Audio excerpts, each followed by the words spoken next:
Hi viewers, welcome to my channel మరువలేని వంటలు. ఈ వీడియోలో నేను మీకు చేసి చూపిస్తున్నది మిక్స్డ్ వెజ్ పులుసు. ఈ నానబెట్టిన చింతపండు కూడా మిక్సీలో వేసి పేస్ట్ చేసేసుకున్నాము. ఇలా చేసుకుంటే కనుక మనకి వేస్ట్ అవ్వదు. మనం చేతితో పిసికి వేస్తే కొంత వేస్ట్ అవుద్ది.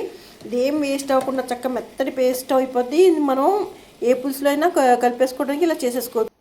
ఈ పులుసులో చిక్కదనం కోసం కొన్ని దోసకాయ ముక్కలు, కొన్ని టమాటా ముక్కలు మిక్సీలో వేసి ప్యూరీలా పేస్ట్ చేసి ఉంచుకున్నాను. కలిపితే మంచి చిక్కదనం టేస్ట్ కూడా వస్తుందని. ఇప్పుడు ఉల్లిపాయలు వేగడానికి పెట్టాను. చక్కగా ఎర్రగా వేగిపోయినాయి. దీంట్లో పచ్చిమిర్చి వేస్తాను.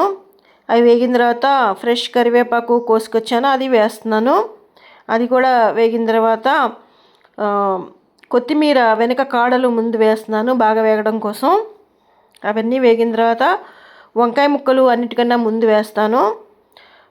కూరగాయలు మనం మిక్స్డ్ చేసుకున్నప్పుడు చాలా కూరగాయలు ఉంటాయి కాబట్టి ఏవి తొందరగా మగ్గిపోతాయో లాస్ట్లో వేసుకోవాలి, ఏవి మగ్గడానికి టైం తీసుకుంటాయో ముందు వేసుకోవాలి. ఉప్పు, కారం, పసుపు కూడా వేసాను. నూనెలో కొంచెం మగ్గితే కారం ఘాటు తగ్గుతుందని. దీని తర్వాత వంకాయ ముక్కలు వేసాను.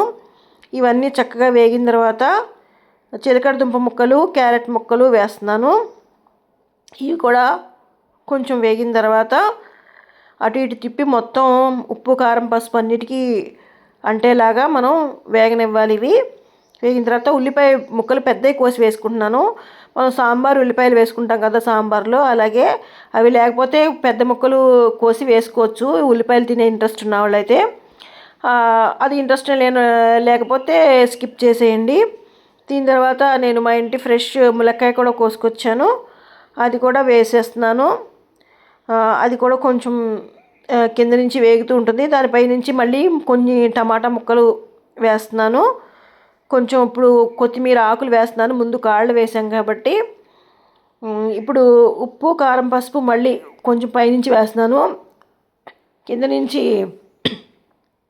అంటలేదు కాబట్టి దీనికి కూడా ఈ ముక్కలకు కూడా పట్టాలి కాబట్టి ఉప్పు, కారం, పసుపు జల్లి కొంచెం పైనుంచి దారగా ఆయిల్ కూడా మళ్ళీ వేసి ఈ కూరగాయల ముక్కలు అన్నిటికీ పట్టేలాగా నేను ఇప్పుడు పైన కింద కలపను అనమాట. ఇవి నేను చేసుకున్న ప్యూరీ వేసేస్తాను దీంట్లో. ఆయిల్ అది కూడా వేసిన తర్వాత టొమాటో, దోసకాయతో పేస్ట్ చేసి పెట్టుకున్నాను కదా ప్యూరీలాగా, అది కూడా వేసాను. వేసేసి పైన కింద ఏమి కలపకుండా ఇందులో ఉన్న వాటర్తోనే మగ్గడం కోసం టేస్ట్గా ఉంటాయి ఇలాగా కూరగాయలు, దాని వాటర్తోనే మగ్గితాయని చెప్పేసి కాసేపు మూత పెట్టి మగ్గనిస్తున్నాను. మూత పెట్టి కాసేపు మగ్గిన తర్వాత తీసి చూసి ఇప్పుడు నేను దోసకాయ ముక్కలు కూడా వేసుకుంటాను. ఇవన్నీ కొంచెం ఉడికిపోయాయి కదా, ఇప్పుడు దోసకాయ ముక్కలు వేస్తాను. దోసకాయ ముక్కల్లో మనం గింజలు తీయకుండా వేస్తేనే పుల్లగా మంచి టేస్టీగా ఉంటుంది. గింజలు ఉన్నా పర్వాలేదు, మంచి టేస్ట్ కావాలనుకుంటే మాత్రం ఇలానే వేసుకోవాలి. ఇది కూడా కొంచెం సేపు ఉడికిన తర్వాత నేను ఇంకా బెండకాయ ముక్కలు లాస్ట్లో వేస్తున్నాను. కొంచెం వాటర్ కూడా వేసి బెండకాయ ముక్కలు ఎందుకంటే ముందు కలిపామంటే అవి చాలా మెత్తగా తొందరగా ఉడికిపోయి కలిసిపోతాయి, విడిపోతాయి. అందుకని లాస్ట్లో బెండకాయ ముక్కలు వేసుకోవాలి. బెండకాయ ముక్కలు కూడా వేసి కొంచెం మగ్గిన తర్వాత నేను మామిడికాయ కూడా చిన్న మామిడికాయ వేసాను. అంటే ఎక్కువ వేయలేదు, ఎందుకంటే మనం చింతపండు కూడా వేస్తున్నాం. ఇగో మామిడికాయ ముక్కలు, చింతపండు వేస్తున్నాం, టమాటాలు కూడా వేసాం కాబట్టి ఎక్కువ పులుపు అక్కర్లేదని కొంచెమే వేసాను మామిడికాయ. ఇవన్నీ కాసేపు అన్నీ ఇప్పుడు బెండకాయలు ఇవన్నీ ఉడికేదాకా పెట్టేస్తాను అనమాట మూత పెట్టి. తర్వాత మూత తీసి చూసుకుంటాను అనమాట.